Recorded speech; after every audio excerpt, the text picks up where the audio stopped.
Welcome to the Good, the Bad, and the Sequel Q&A.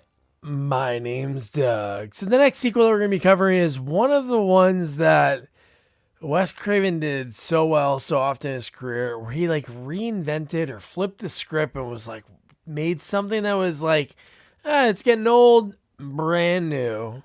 And we're talking Wes Craven's New Nightmare.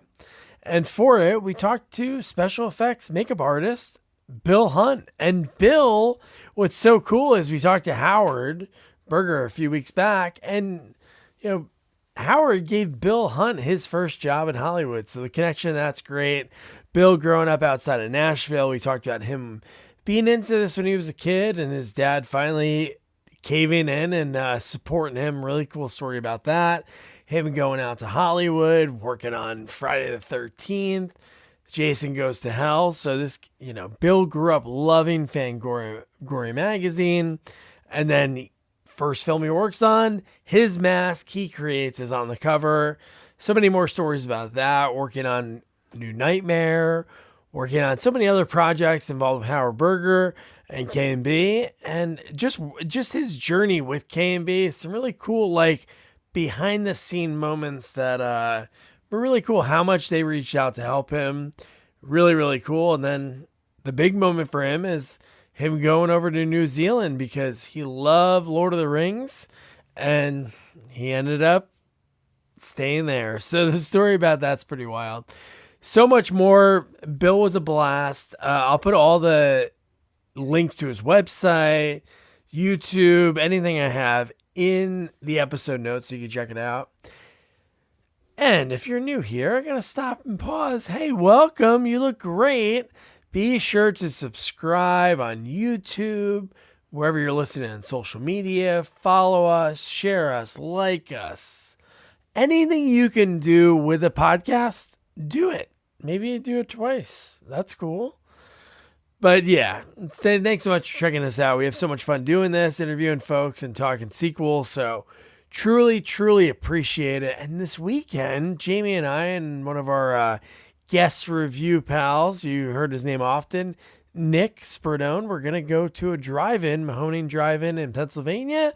And we're going to be seeing Friday the 13th parts 5, 6, and 7 on the big screen. So that'll be a lot of fun. So if you're there and you're listening between August 29th and 31st of 2024, and whoa, this is so cool. They're going to be there. Check us out.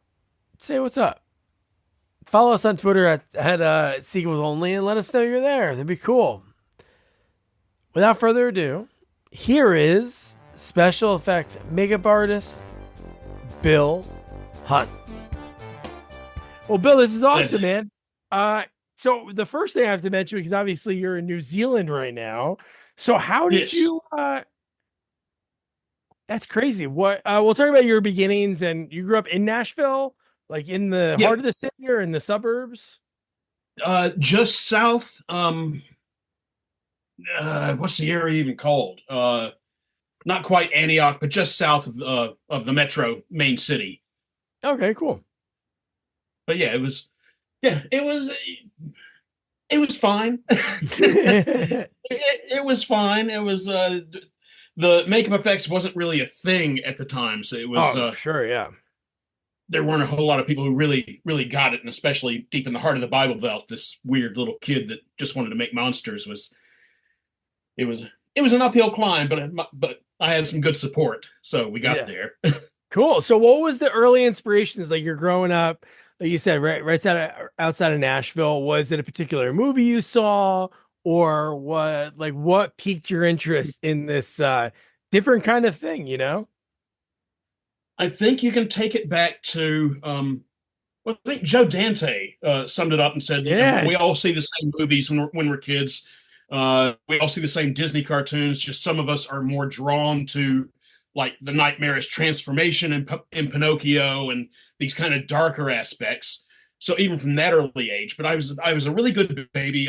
My parents would go see movies. They'd take me and I'd go to sleep. Sweet. So they went to see Jaws when it came out. So I was 3 when Jaws came out, and that one I stayed awake for. That was the first movie I remember seeing. God, the best. And it made an impression.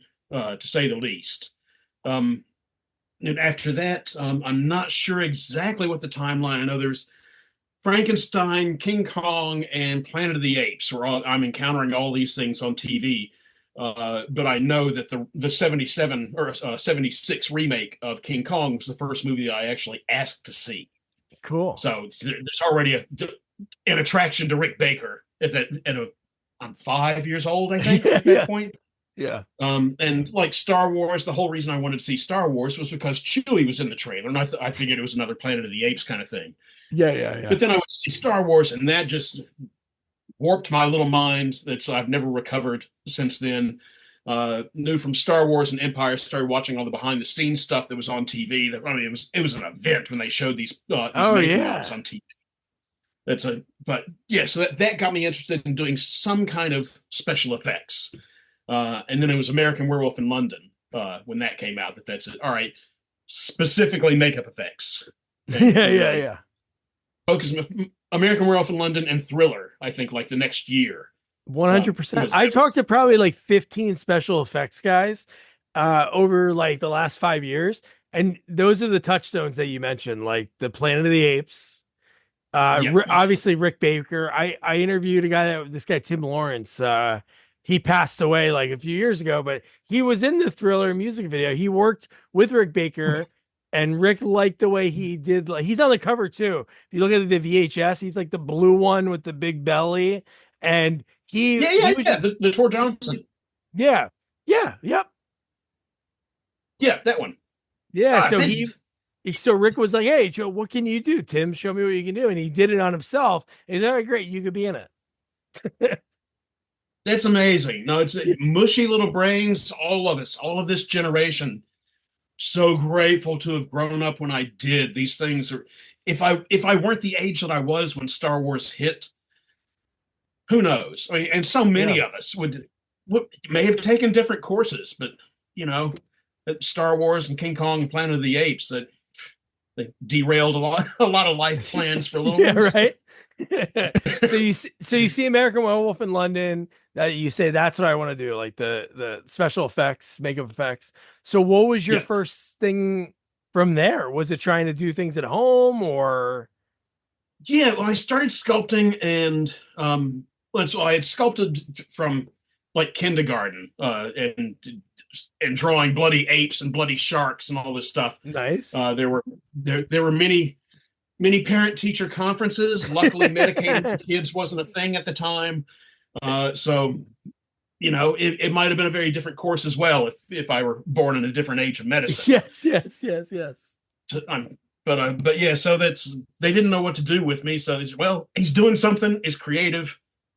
Just keep encouraging that. So I'm not sure where I started making these weird rough appliances out of tissue paper and model airplane glue. So that, I mean, they were about as flexible as a corn chip, but it was the only thing that I knew how to do, and it was the materials that I had access to. So I started doing this stuff. Then of course stumbled across Fangoria. We'd go to Yeah. the mall. I'd spend an hour in the bookstore while my mom's off doing other stuff, and just right to the Fangoria covers every time. So I just stand there in the aisle and read them. There's no way I would take that home. Yeah. See, the centerfold pullout of Videodrome with the guts exploding out of the TV. Not something that would have gone down real well in my Yeah. house. Yeah, yeah, yeah. So I would sneak and read these on the newsstand, and then eventually, once my dad realized he wasn't going to change my course, I'm interested in monsters, and that's just it.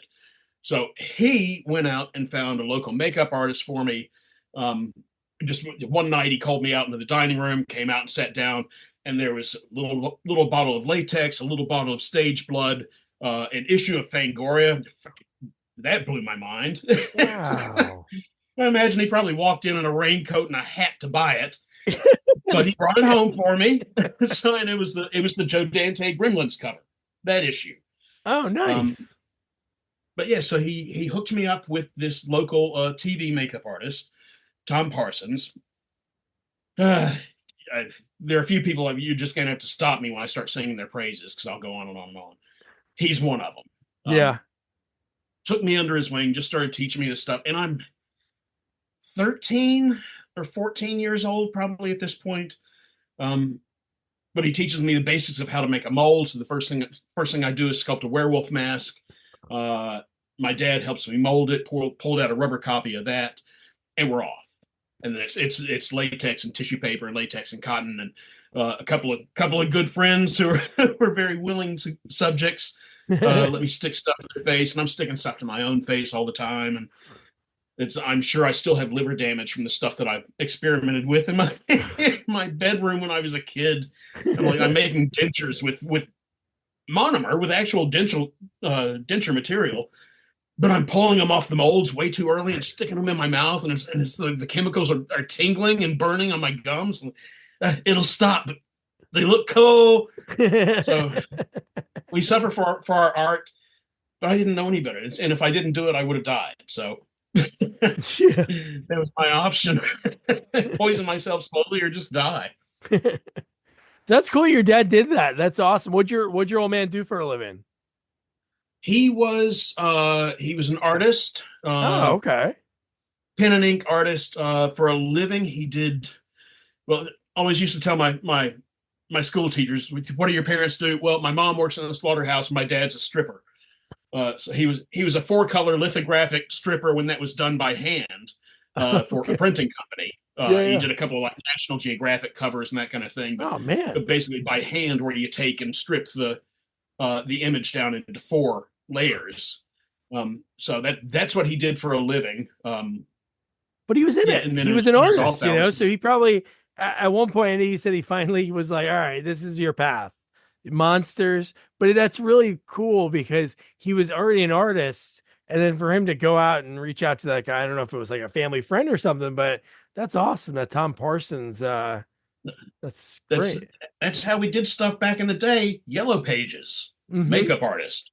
That's he didn't know him, just found him, took me down there. Like I said, my mom worked in the office of a slaughterhouse, so we had tons and tons of meat. So like, oh, going to meet this makeup artist. So the first thing I do is I build this arm out of clay with a hollow section in the middle and stuff that full of wax, a couple of wax bones and raw steak, and then cover it over with more clay, and then gently lift it out and carry it out to the car. We go down to see him.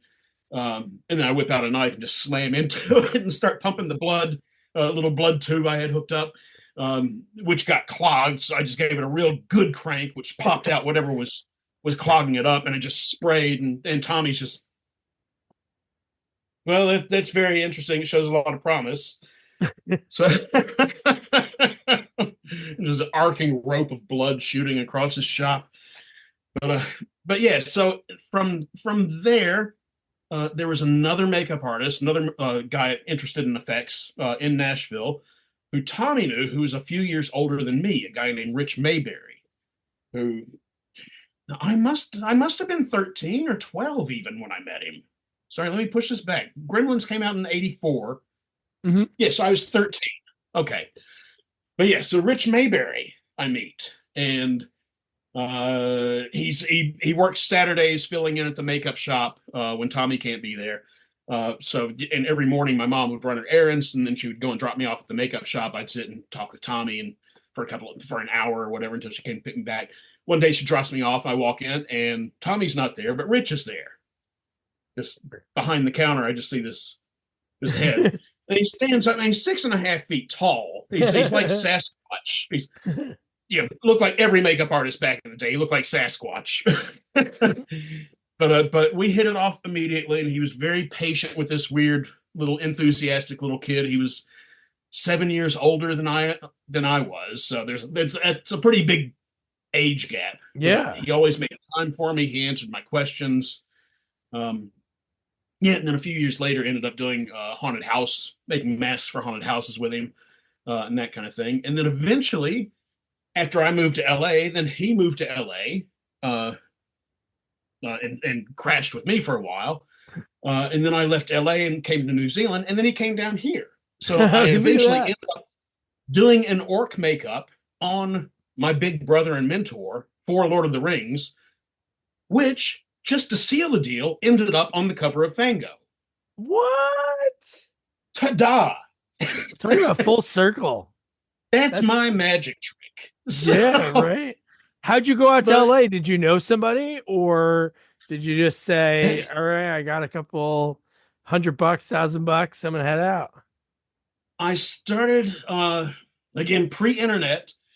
Somehow, I think it was Rich probably gave me Tom Savini's address. That's awesome. So started sending Tom Savini letters, and from the first letter, I had the scheme that okay, these guys are going to be getting tons of mail, so I've got to do something to stand out. Mhm. So I would always draw an illustration of something on the front of the envelope, just ink and colored pencils, and then chuck it in the mail. Off you go. So sent Tom a whole bunch of things, or sent him 3 letters by the time I got Dick Smith's address, Oh, and then nice. sent Dick a letter. And then I get home from school one day, and there are 2 manila envelopes in the mailbox. Look at the return addresses: Tom Savini and Dick Oh Smith. my God. It was cool. So I figured, all right, well, Tom was kind of my hero, so I'll save that one for last. And but Dick wrote back on the first letter, so I opened his up, and there's a picture of him from Amadeus, one of the Amadeus leaflets autographed, and a short note that just basically says, "Thanks for writing. Learn anatomy. Get a decent camera." Wow, And one okay. of the pictures came back with a red circle around the forehead that said, "Whose forehead has wrinkles like these?" I'm like, well, he's got me there. But okay, so let's open Tom's. So open up Tom's and shake it out. There's an autographed headshot. No note. No, no, just his dead shot. No That's note. great. Just an autographed black and white headshot. so so yeah. So Dick Smith, hero. But so from there, then I started. I would call information in Los Angeles, and they allow you 3 requests. So I just went through the list of my heroes. Do you have a phone number for Kevin Yeager? Do you have a phone number for Mark Shostrom? Do you have a phone number for whoever? And just went through the list. Yeah, yeah. Did 3 at a time. Got the phone numbers, and then I would call and get the addresses. So all very analog. So not a lot's changed for me at this point. Yeah, but I do love Um, that people would do that because even when I talked to Howard Berger last week, he sort of did the same thing, like just picking up the yellow pages. I talked to Joe Castro a few years ago. He does a lot of like independent horror films and same thing. He was a kid that grew up in a small town in Texas. Yellow Pages called Tom Savini. He picked up the phone and walked him through how to do things. And it's like it's crazy to think now it would be whoa, whoa, whoa. Because so many people would like know of that. But yeah, I'm not saying there's a ton of kids saying, I want to do monster makeup, but I'm sure there's a lot that never thought of, my God, I can just 411 these guys and figure it out. So it's great that's that you knew to do that. it was the only thing that I could think of. Yeah, Because yeah. I've got to get hold of these guys and Yeah, get my stuff in front of them and find out what yeah. to do better. So, but Howard was one of the. I sent out tons of letters and photos, and each one of them had a hand drawn illustration on the front of the envelope. Only a few of them wrote back, but those few, Mark Shostrom, Caglione and Drexler, Howard, uh, that might be the end of the list. So But you're doing this when this is like late 80s because you worked with Howard, you started early 90s. So this got to be the late 80s that you're doing yeah, this?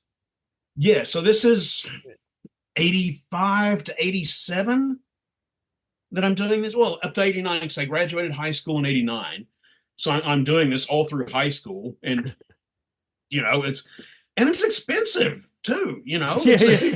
it's not digital cameras. You're okay. Do the makeup, and now we've got enough film to take 5 pictures. Yeah. Send that off, get them developed, see if any of them come out good. 1 or 2 did.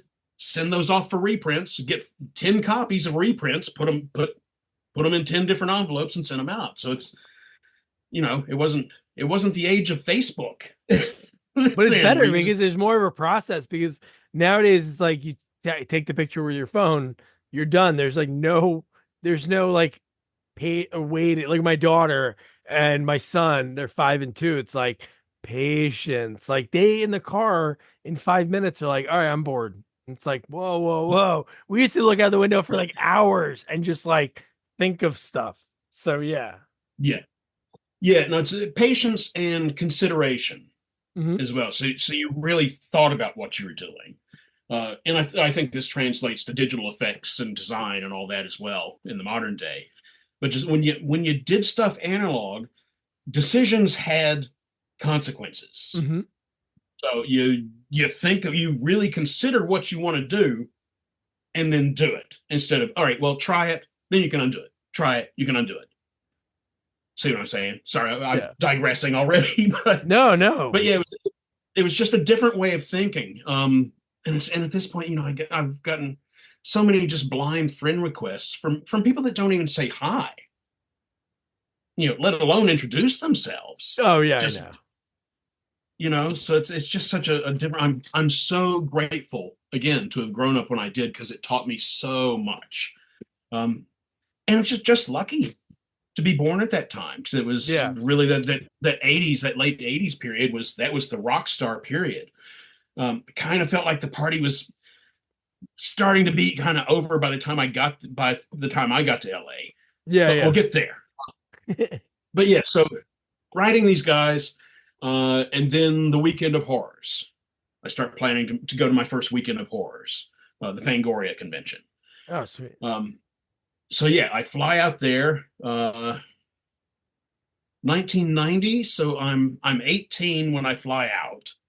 Uh, yeah, with a friend from Nashville. But we go out, we rent a car, and I called ahead and just got a hold of as many of these guys as possible. I said, "Look, we're coming to the weekend of horror, so we can come to your shop and have a look around and meet you. We'd love that too." And just blew my mind. Went out there. We went to Stan Winston's, K&B, Caglione Drexler, God, who else? ADI. Uh, there were a whole bunch. Screaming Mad George, Oh, nice. Chris Biggs. It was a life-changing event. Actually, walking in the first time, smelling these workshops. It's just a smell like no other. It's just amazing.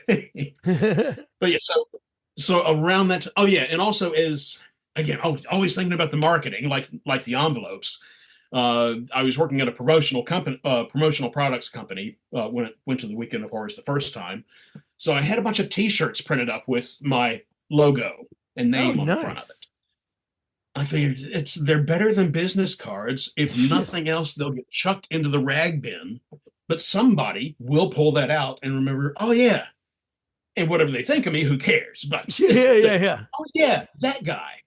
yeah. So I went out to LA with a stack of Bill Hunt Studio T-shirts and just started handing them out. Then came back. Then it was time to get on with life as well. Had to get a job. I didn't go to college. Um, sorry, I left out as well. Did the Dick Smith course, the Oh, while you were correspondence out Dick there? Smith course. No, it's a correspondence course. Oh, He cool. sends you lessons through the mail, and it was a new thing back then. But it also came with an index of different makeup artists, local makeup, well, people all over the country who were taking the course. So that put me in touch with some cool people as Oh, well. that's really cool.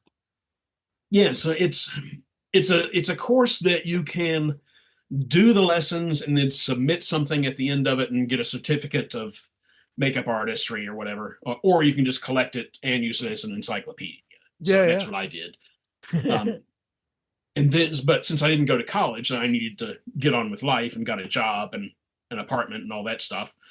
Um, but yeah, then just really, I can't remember what set it off exactly. Well, I was doing haunted houses with Rich Mayberry for the last 2 years, and they were just getting bigger and more elaborate as well. We were the first people in the Southeast U.S., I believe, to start doing custom masks and like mechanical xenomorph Oh, pulling on the sweet. doors and the jaws shoot out and all this stuff. So we were really doing next level stuff in his basement. Oh my So God. did that for a couple of years. Then worked at a couple of dental labs because Dick Smith had said dental labs are about as similar to a makeup lab as you're going to find in process and facilities and that kind of thing. So, Oh, wow. again, really lucky. Just opened up the phone book and started calling them until one of them said, well, come on down. We'll show you how to do stuff. So that lots of lucky breaks. I was in the right place at the right time many times through my life. But yeah, so a couple of years go by, and then the 92 Weekend of Horrors. I decided it's time to go back, and I've kept up my correspondence with K&B and a couple of these other people. Texas Chainsaw Massacre 3 has come out, and I love that. So I've made a Leatherface mask, made myself up at it as him, and taking pictures and all this stuff. So I go out to the 92. I'm sure. It was the 92 because I moved out there that year. 92 Weekend of Horrors. I was at a job where I was at another dental lab where I couldn't really tell them that dental labs weren't my life. So yeah. I had to very much keep it on the down low. There were just two other people in the lab who I was friends with, who I told about it and said, well, I got to go out there and I can't miss any work. So I bought a ticket to fly out on Friday evening and fly back on Sunday afternoon. So I was in LA for less than 48 hours. The week before the Weekend of Horrors, the LA riots break out. Oh, shit, yeah. So I'm watching the city burn. We're watching the city burn on TV in the break room at the lab. And my friend, who knows I'm going that weekend, says, boy, I'd hate to be out there about now. Yeah, me too. But I had to go. And I'm glad I did, because I went out there, had my Leatherface pictures, found Jeff Burr, showed him the pictures, nice. Found Dave Scow, showed him the pictures. And these started friendships that lasted my whole time through LA. I still keep in touch with Dave Scow. And K&B, of course. I'd really kind of started to focus on them. I had a real good correspondence with Howard and Bob. Hadn't met Greg yet. But yeah, so we've got the haunted house coming up that year, but Howard says in May, if you want to come out, we'll find a place for you. We'll find a job for you. I said, cool. Well, when? He said, the sooner the better. And then I go and tell Jeff Burr, because we're conversational at that point. He said, Howard told me to come out. And Jeff says, cool. Well, come out. That's what you got to do. I said, yeah, but I got to save up money for this, and I got to have a car. I got to do this. No, just come out and crash on somebody's couch. Crash on my couch. No shit. Okay. So I fly back home. Well, Howard's going to give me a job, and Jeff Burr said I can sleep on his couch. So I call Howard, and I keep bumping up the date. I said, well, I've got to stay till after the haunted house. I want to finish it this year. He says, that's cool. Sooner the better. Okay. I call Jeff and say, all right, well, here's the plan. No answer. Leave it on an answering machine. But I keep bumping up the date, and each time Howard says, all right, sooner the better. And I never can get hold of Jeff to confirm that. It's fun. I've shut off the power. I've terminated my lease. I've got my bags packed, and I'm at my parents' house waiting to go to the airport. Finally hear from Jeff, and he said, oh, I'm in post on something right now. I don't actually have the space for you to stay. Okay. At least I got the job. So I call Howard. He said, we don't have anything happening right now. Well, I'll see you in the parking lot next week, and we can discuss it. So yeah, and then it was like the day before I flew out. Then Howard called and said, well, we've just got the job on Jason Goes to Hell, so come on out. No kidding. So Friday fan for as long as I can remember, and then coming out to work on the final Friday as my first film. Dream come true. Absolute dream come true. Stuff that I wouldn't have even had the balls to wish for. But yeah, so that got me to LA. Connect to the world with special Turkish Airlines fares. Book your flight before November 30th and take advantage of great deals. Fly to the most exciting destinations with the award-winning airline that flies to more countries than any other. Terms and conditions apply. For more details, visit TurkishAirlines.com. Turkish Airlines, widen your world. That's amazing. Just the timing of it. And especially you said, like, I didn't know that until you said it. And I could tell you said your first credit was like the big one, like the one that you have such like a connection to. But that's the one thing I love about that installment. I'm not a fan of the body switching as much because I'm Yeah, like a huge, like, I love seeing him in the hockey mask. But that one is so different from any other ones in the franchise because it actually has great special effects that make it to yeah, the final cut. yeah. It's a I don't I love it for personal reasons. Oh, I'm I'm not sure sure. how I would have felt about it if I had just seen it cold. Yeah. So that movie again, there's so many things that I kind of love, like Creighton Duke. I would love more about him. Like it'd have been cool Yeah, if there was an installment that he was joined at the end. Like say if he was in Manhattan for some reason. And then because I love Jason Takes Manhattan because I'm from Jersey, even though they're all set in yeah. Jersey, like Okay. this Yeah, thing about him being in Times Square, even though it's only for like a few minutes of the film. But like Creighton Duke, I think yeah, he's so cool. Stephen Williams, top-notch actor. And it was just like, ugh. yeah. There's so much room to expand. It's like Star Trek at this point. They could carry on Mhm. so many of the different timelines. Um, and that's I love the Paramount Jason, but I would also love to see a continuation of. I did a painting of Jason 3000, which is basically a continuation of the Jason Goes to Hell Deadite theory mixed with the Jason X nanobots and all this kind of stuff. But there's so many directions that it could splinter off into, and Oh yeah. I would happily buy all of them. Yeah, yeah. So Bill, what was the first thing that you remember like working on that film? Like when you get out there, obviously you're so super excited. Where'd you figure out to where were you living? I got a motel and a Nice. rental car, Heck yeah. so couldn't afford it. Lots of credit card support from my mom at the time. Oh, Yeah, nice. I think I was making $70 a day. I think my expenses were like 80 or 85. So, but I was out there. I was Yep. doing it, and I was working on the final Friday the 13th.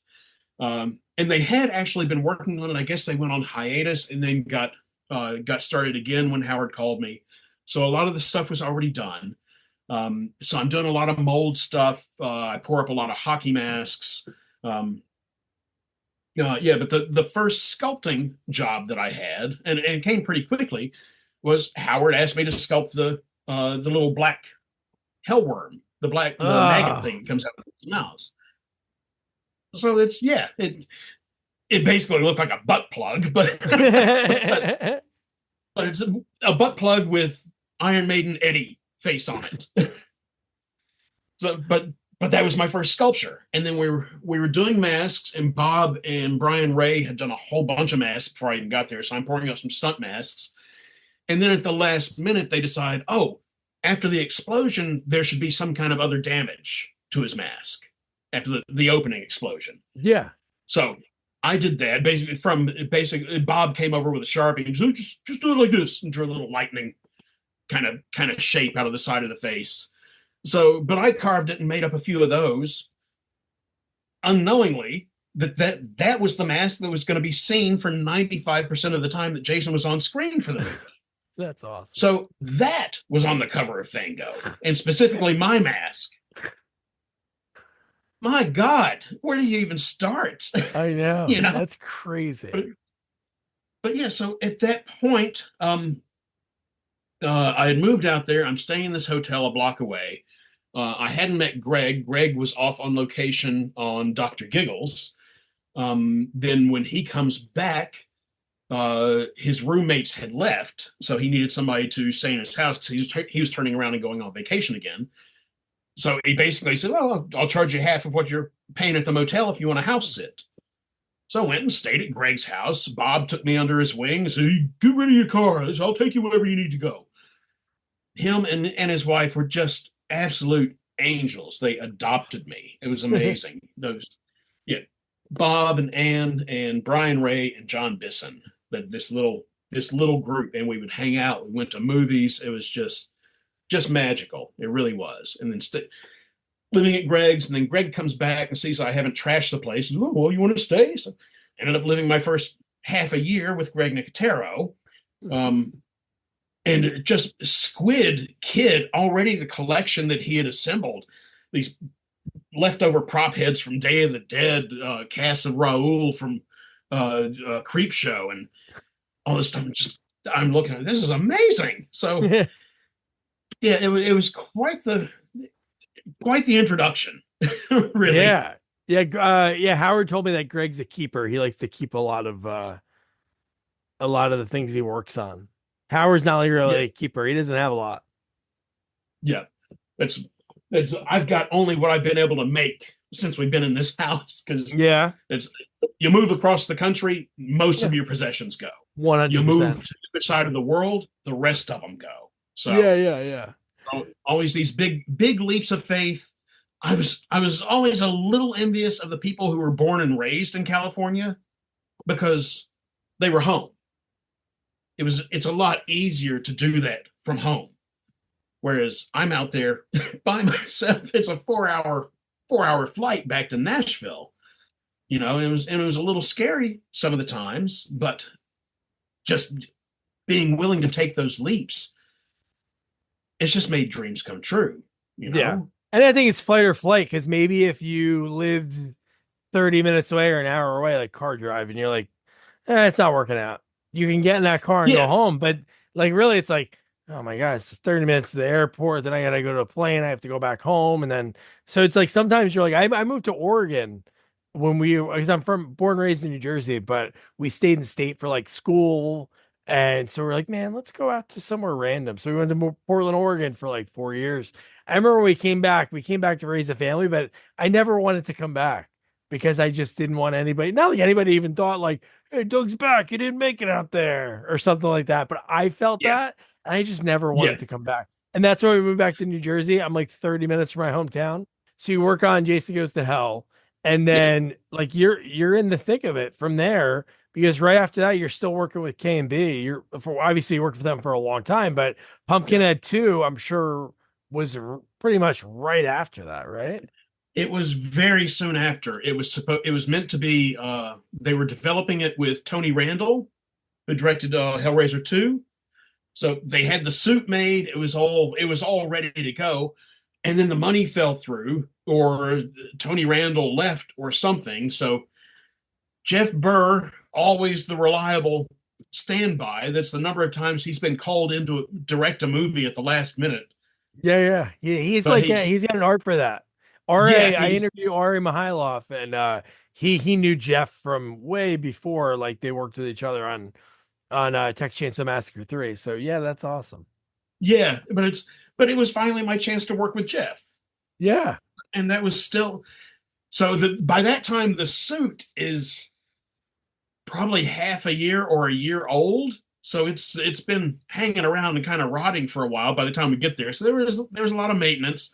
And they called us a set, seems like every night, but most of the night we just spent the evenings in the trailer. Just large children. That's the only explanation I have for it. They eventually had to assign us our own PA, just to specifically keep our trailer quiet.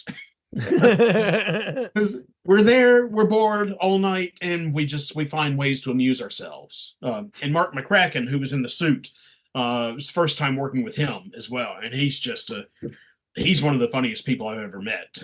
And he's just an enormous sweetheart. So we had a really good time on Pumpkinhead 2. Pumpkinhead 2 is probably still one of the best times I've had on set. Oh, cool. Yeah. So there was the first 3. There was Jason Goes to Hell. The next one was Skinner.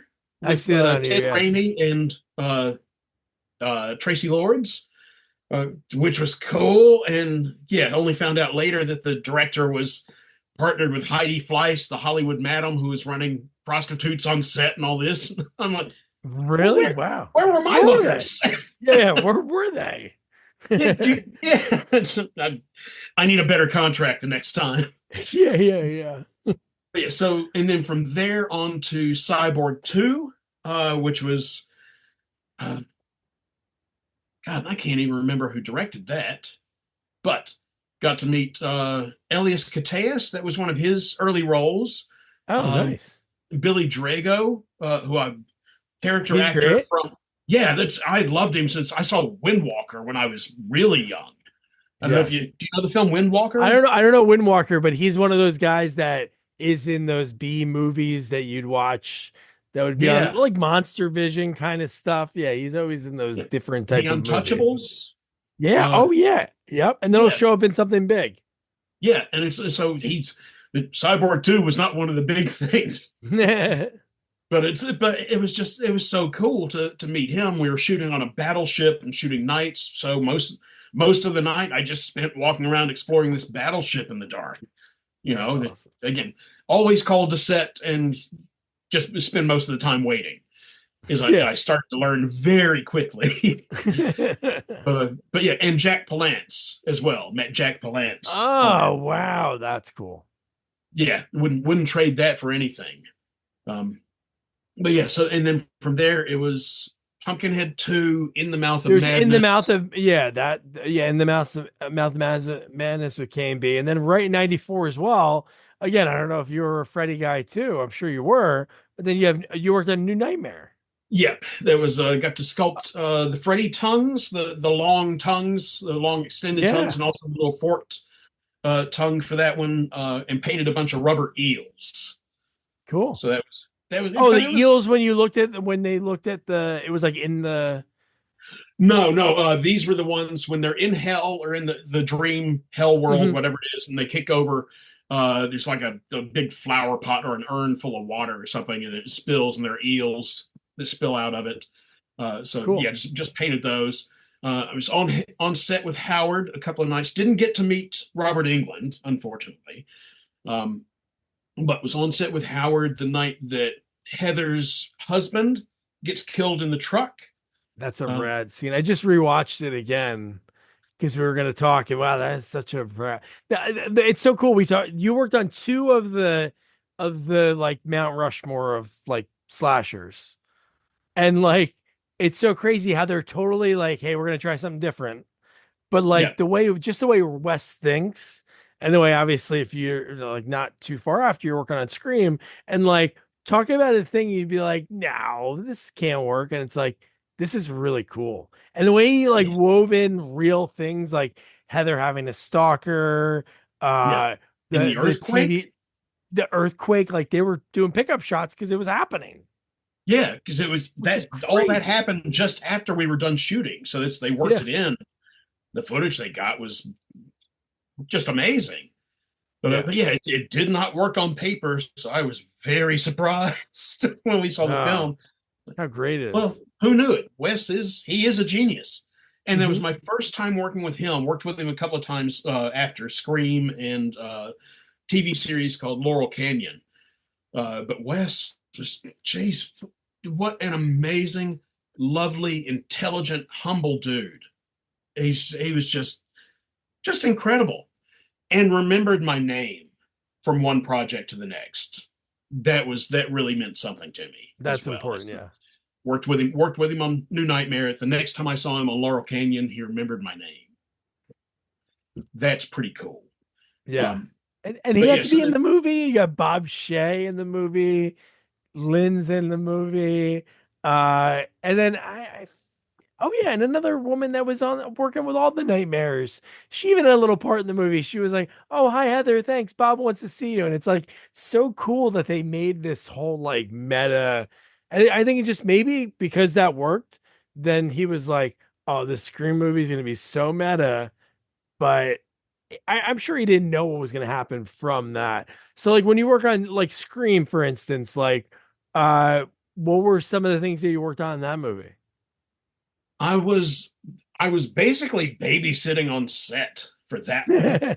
Yeah. That's Greg and I went up together, and I think he stayed for 1 or 2 days. I was basically there to I was there to do the effect of Rose McGowan when she gets caught in Oh, cool. the dog door.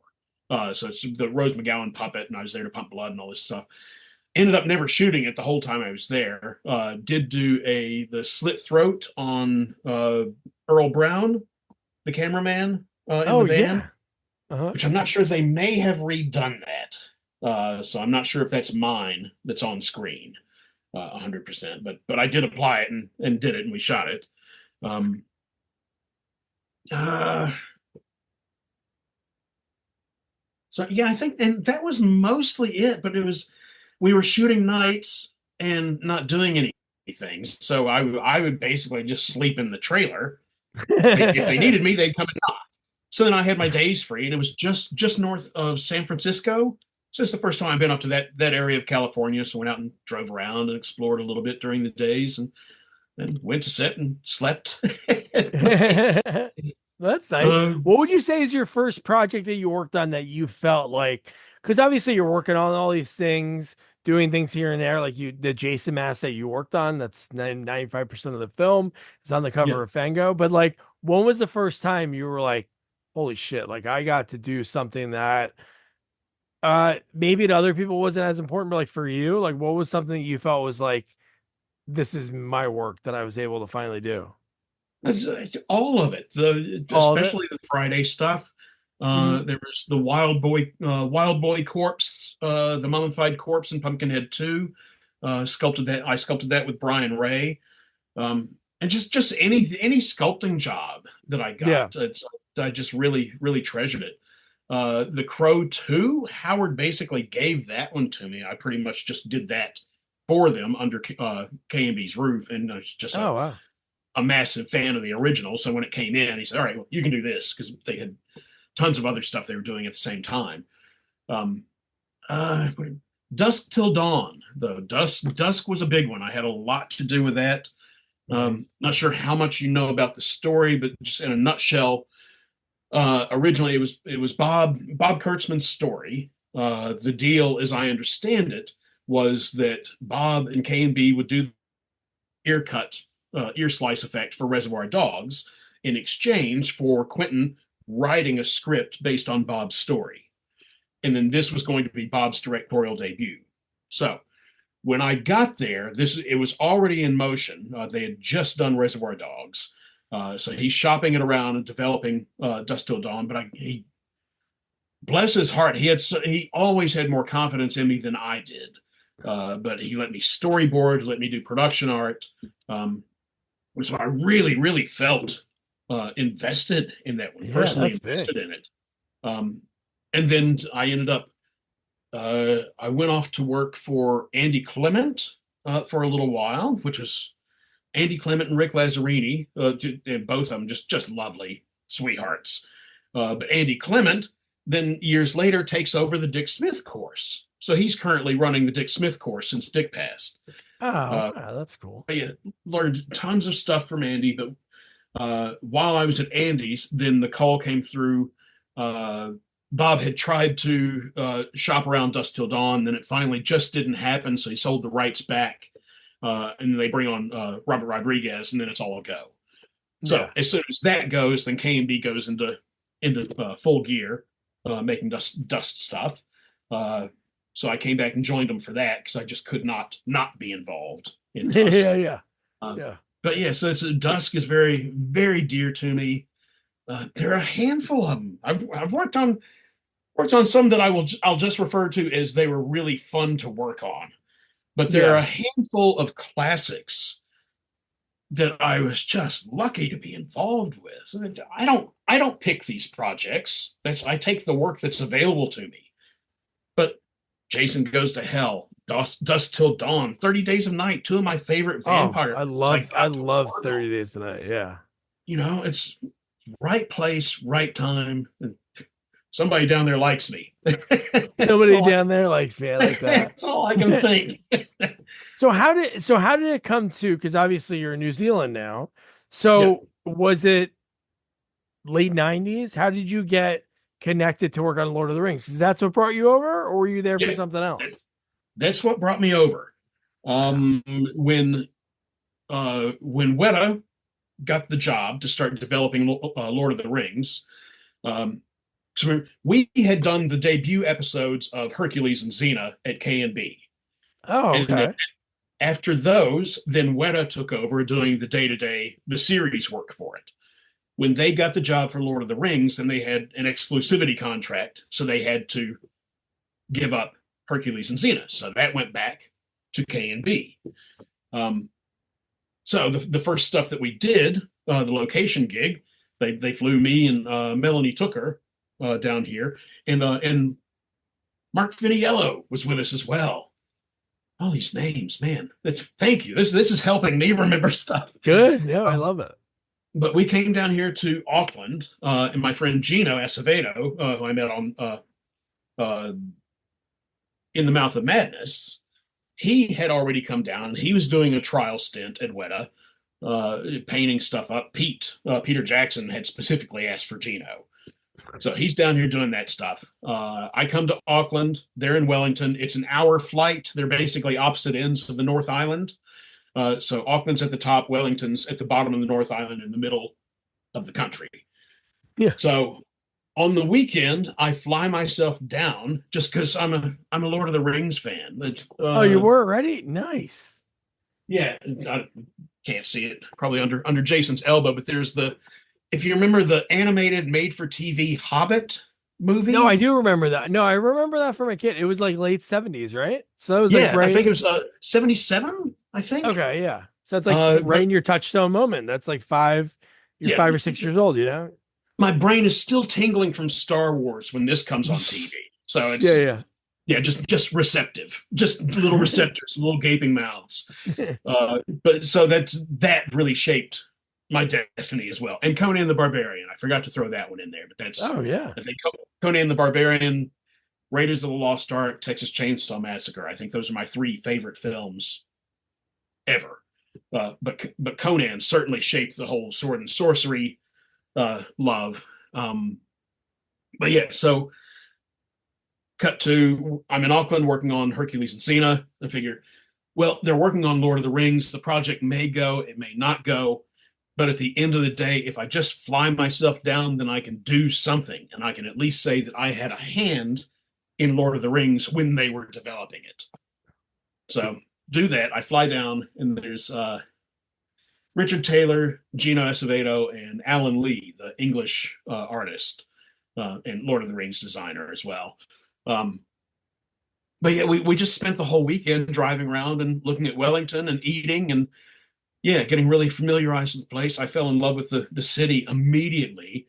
And then we went to the shop. They showed me everything that they could show me. And it was just mind-boggling stuff because I'm coming from LA. LA is, you've got 25, 30 shops all in the valley, all doing the same thing. They're all pulling from the same pool of artists.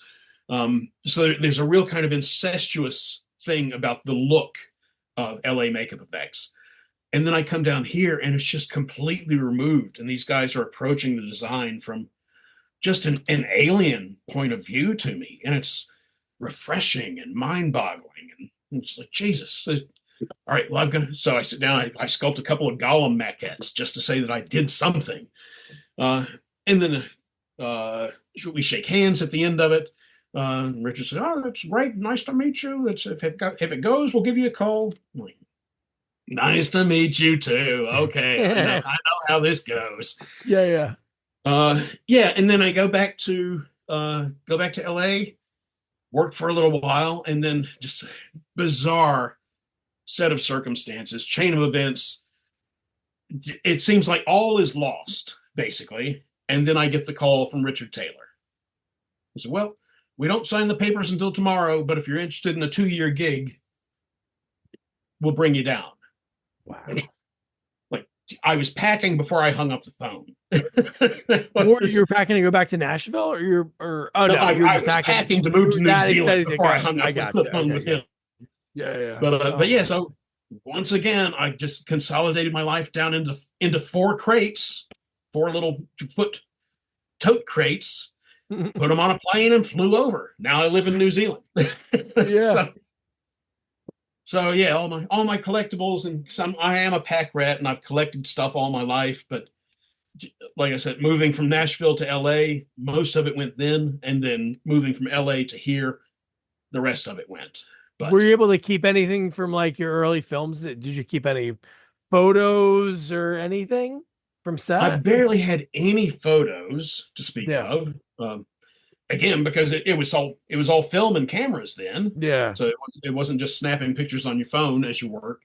So I didn't have a whole lot of photos, but I did bring over what I had, so I at least still had my portfolio. Oh, cool. Um, and a little handful of books. I brought over 100 VHS tapes. That Nice. was my library.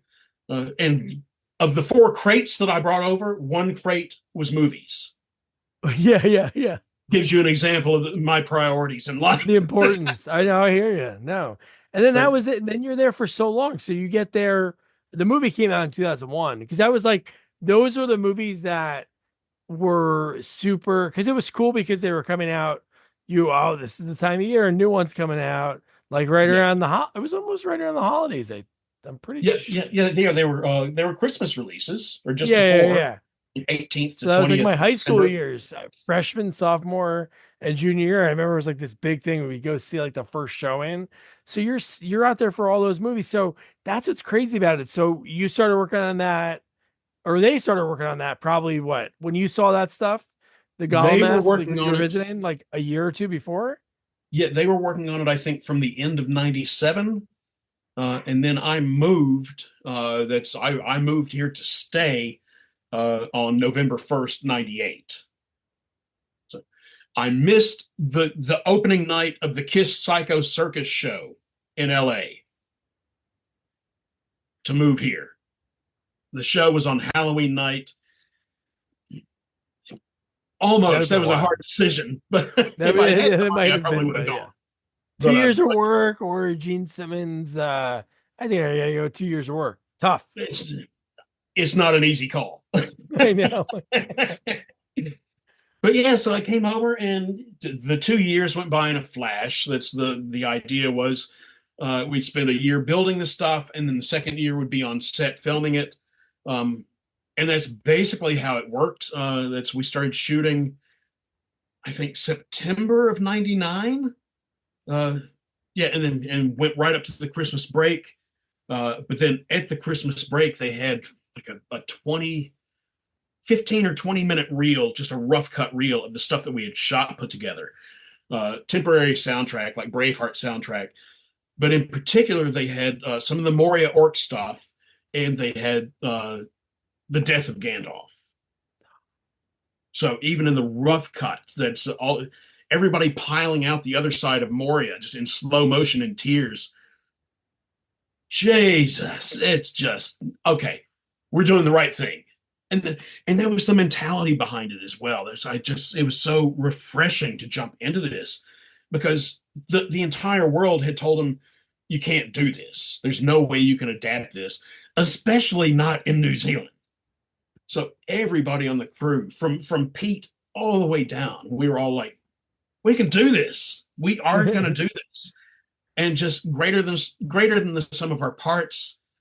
The first film is incredible. I love all 3 of them, but the first one I think is I the agree. absolute masterpiece of the 3. But yeah, again, right place, right time.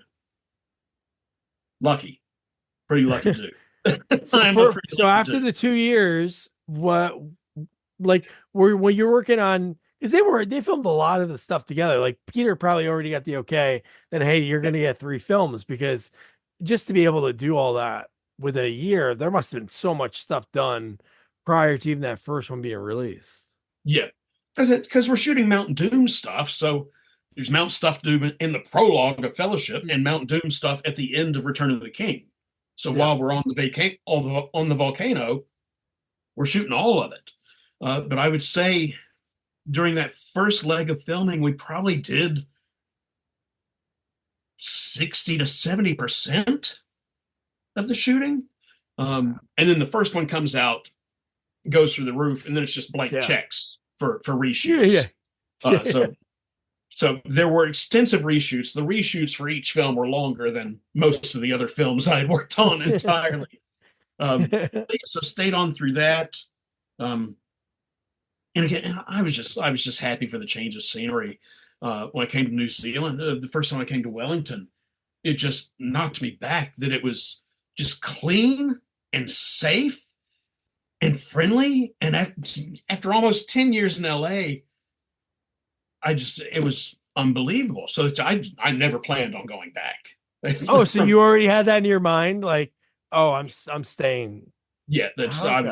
I was happy to leave. Yeah, yeah. And there was work there. Did you already anticipate or even thinking about that, like while you're working on Lord of the Rings, that hey, there's going to be other things here? Because a lot of the other stuff, was that where their workshop was 100%, or were they going Yep. around like King Kong? Did you work on that in New Zealand? Yep, it's all in the same workshop. God, talk about another thing. 30 years prior, you're watching the movie, right? I don't know what to tell you. Wild. it's it's just unbelievable because Pete had tried to get King Kong off the ground in the 90s, but then Mighty Joe Young came out and flopped, and Godzilla came out and flopped. Congo. Like a lot of those. Yeah, yeah. They didn't Yeah, work so then. no King Kong. No Yeah. King Kong. After Return of the King, Universal says, "Here's a check. Go do what you want to do." So first thing he does is he goes right back to King Kong.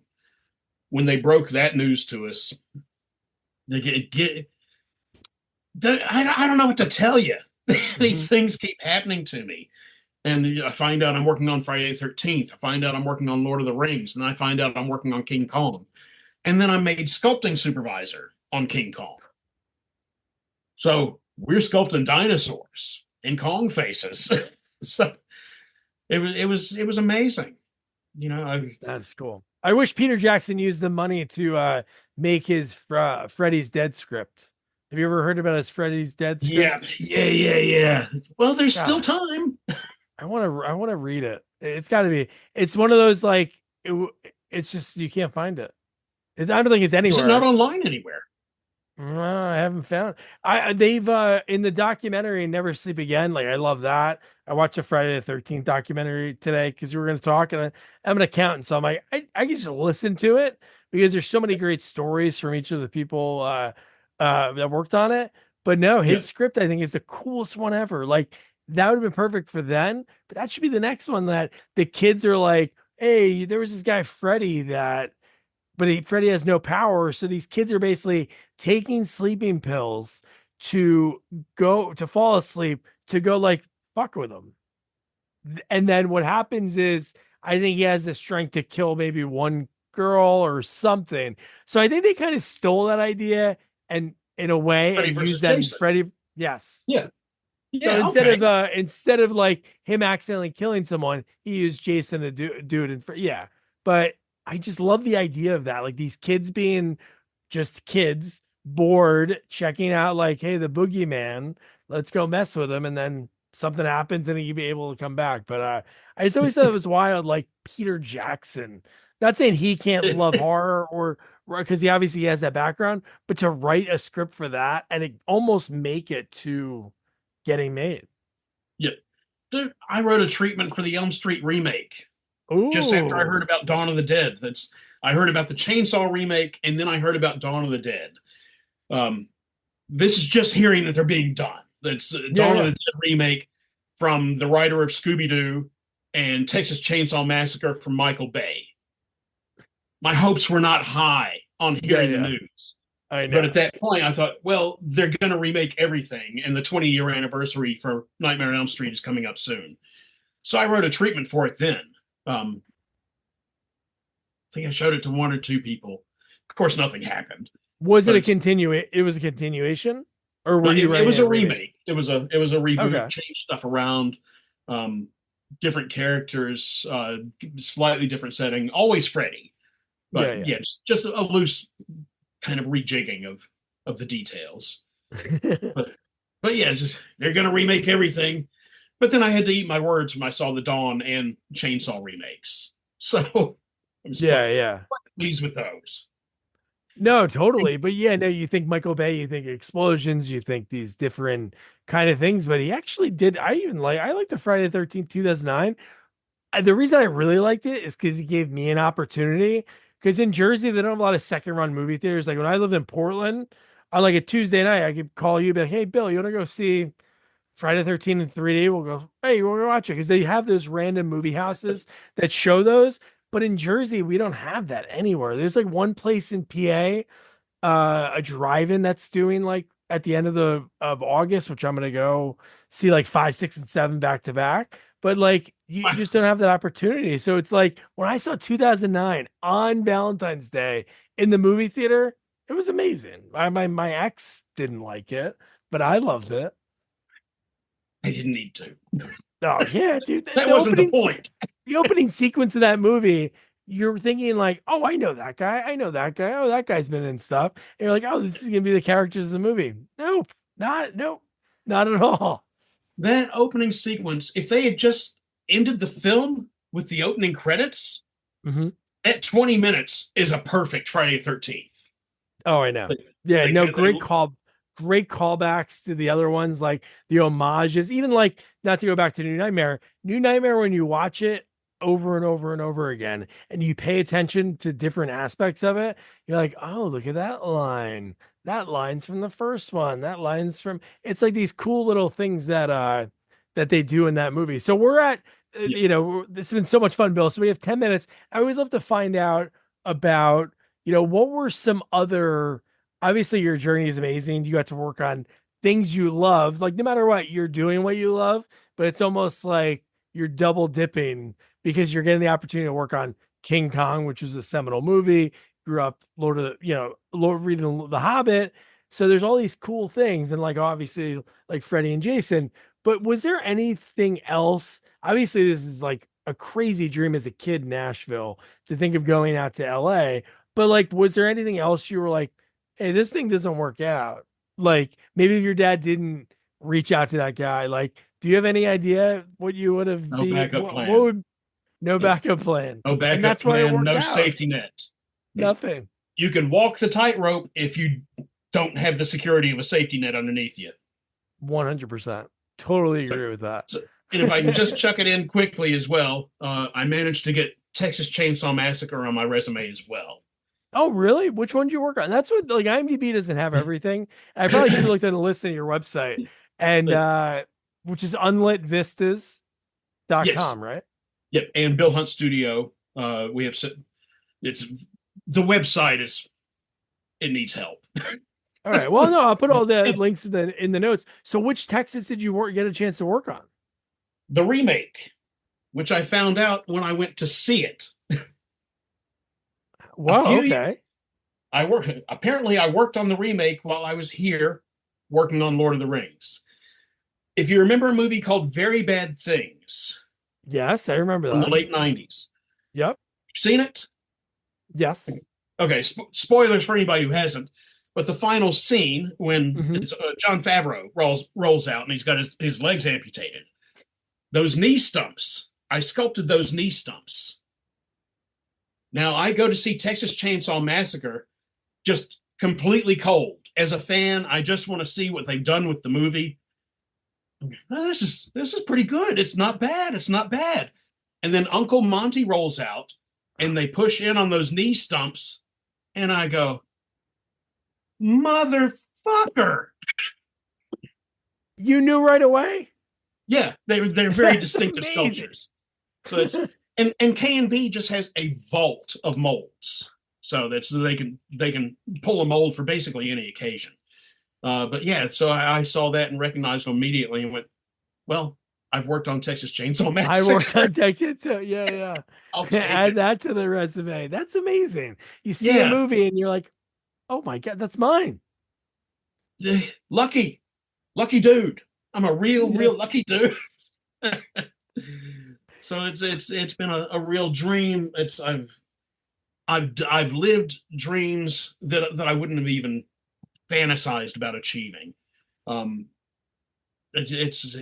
Life's been really kind to me. I've met a lot of really incredible people. A lot of people have been really kind to me. A lot of people have helped me because I think as you give it back, I think it's the golden rule of life, which I try to teach my kids.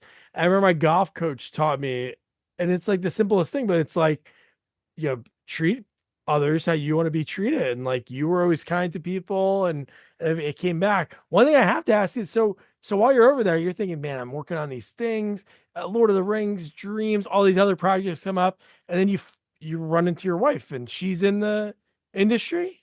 She works in Yeah, film. she was working she started working in the design room at what a workshop. So we met there. We met just before I went off to do 30 Days of Night. So we met at a party the weekend before I flew out, and then I left for 3 months up to Auckland. But yeah, and then I called her just before I came back and said, "Yeah, we met just before I left. How would you like to go out and grab some dinner?" And luckily, she said yes, and that was 18 years ago. And So, the rest and is married history. for 11 of that. So That's awesome. lucky. And she did. So she was in special effects. So she was doing. That's so cool that you found somebody that loves what you love, and they love that. That's cool. We bonded over the horror immediately. She's a Stephen King fan from way back, so we had a lot and just movies in general. That's our first date was all weekend, basically. Yeah. So Yeah. I went and picked her up on Friday, and then Monday it was over. But we spent the whole weekend watching Simpsons and Godfathers and Heat, and fuck this. All right, well, this is the person I'm clearly supposed to be with. Yeah. This is my person. Yeah. No, totally. Yeah. It's always like whenever you say that weird joke or like a weird thing and they get it and they laugh, like me and my wife are like best friends. We're married, we have a family and all that, but I just love hanging out with her. Like if it's like a Friday night, I'm like, oh, you hang out with my wife. So my buddies are like, and nothing against them. They're just like, hey, let's go to the bar with the boys. I'm like, oh no, we're gonna just play a card game or something and just riff on jokes and stuff. Same here, man. That's where we're Star Trek or horror movies or something every Friday night. That's our date night, Yeah. and has been for ages. But yeah, so she went from workshop to Weta Digital. She was there for 16 years, and then she's just left. And then just a weird set of circumstances is starting to corral us back towards making movies. Cool. So we're back to our own productions, and as soon as I hang up here, then I'm going back out to continue storyboarding on. Oh, right. Hopefully What be our genre? second feature. Nice. So So what genre is it? horror, of course. Nice. That's cool. It is a love letter to kids going into the woods and getting into trouble. Love it. But yeah, so we'll fingers crossed. It's just that's a whole other call and a whole other story to tell you how we got to there. But yeah, still making horror, but making our own at this point. That's cool, man. Yo, this has been so much fun. Thanks so much for taking the time. Doug, thank you, man. So you made that? So that Jason, you made that behind you? Yeah. That's cool. Yeah, and that actually bookends my career with Jason Goes to Hell is my first. Which is the hell worm squirming out here. That is awesome. Is from Never Hike Alone. Oh, cool. It's so funny in perspective wise. It almost looks like everything was closer to you, but that's huge. That's awesome. Yeah, so that's Pamela's head from Never Hike Alone, or Never Hike Alone 2 and Never Hike in the Snow. Oh my God. Which I thought was going to be the end of my movies until it all changed. Back. The calling of you going back. That's every time I think I'm out, pull me back in. Maybe you'll work on the 13th. If that does ever get made and goes into development, I want the old Bill Hunt late 80s to just start making those calls, man. You got to work on that. Call me up. I'll find the time. Pass my number on. Yeah. Whoever I talk to from each of the installments, I always say, like, I've only been lucky to talk to a couple of, like, the final, like Kevin Spiritus. I talked with, I can't think of her name right now because I'm running out of time and I want to get it in, but the final girl from the fifth, from Friday 5. And I always say, like, man, it would be really cool. Like, get them all together. I don't know how you'd write it, but like somehow the people that survived have to be together for some reason. And then maybe that'd be an epic opening scene. You get them together thinking like, oh my God, this can be their movie. Then you kind of riff from the 2009 and just kill them all. Just kill them all. in the first 13 Ice minutes. picks to the temples for everybody. Yeah, right? Laura Park Lincoln, she's not able to use her skills that Beekler gave her, and I just want to see Tommy and Tina. I did a painting of that. Tommy and Tina facing off Jason. That'd be rad. That's what I want to see. Well, hopefully, Bill. This has been awesome. I really appreciate you. Cool, man. Asking to have me on. Bill, such a gamer. He loved Lord of the Rings, the cartoon, the books. As a kid, he saw this opportunity. Let me go over there, work in the makeup shop. Let me see if I can get in there for a little bit. And then just when his lease is up, he's packing up in LA. Boom, the phone call comes, and he's there for good. Meets the love his life, and happily ever after. So happy for Bill. So much fun talking to him. Thank you, Bill, if you're listening to this. Appreciate it. Your homework, Wes Craven's new Nightmare. It's on AMC Plus, bunch of other streaming services. You probably rent it wherever for $4. If you've seen it, it's fun, right? Jamie's never seen it before, so I can't wait to see his take on it, because it really spins the idea of all of the movies, which is what Wes does so well. So don't forget to review, rate, share our podcast. Follow us on all social media at Sequels Only. And don't forget to check our website, sequelsonly.com. Good night. Good night. Good night, guys.